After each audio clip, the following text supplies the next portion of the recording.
અહેમદ પટેલના પુત્રના કોંગ્રેસ છોડવા અંગે પ્રવક્તા મંત્રી ઋષિકેશ પટેલનું નિવેદન।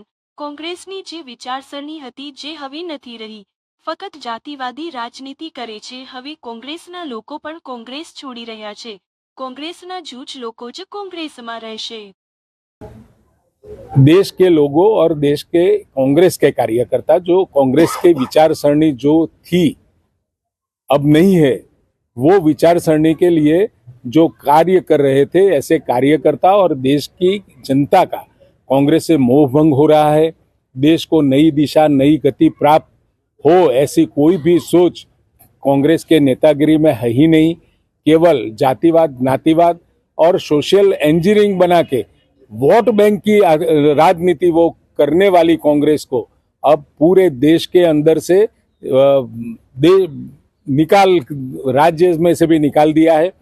उसकी वजह से आज कार्यकर्ता और जो कांग्रेस से जुड़े हुए लोग थे, कार्यकर्ता थे, उसका भी धीरे धीरे मोह भंग हो रहा है।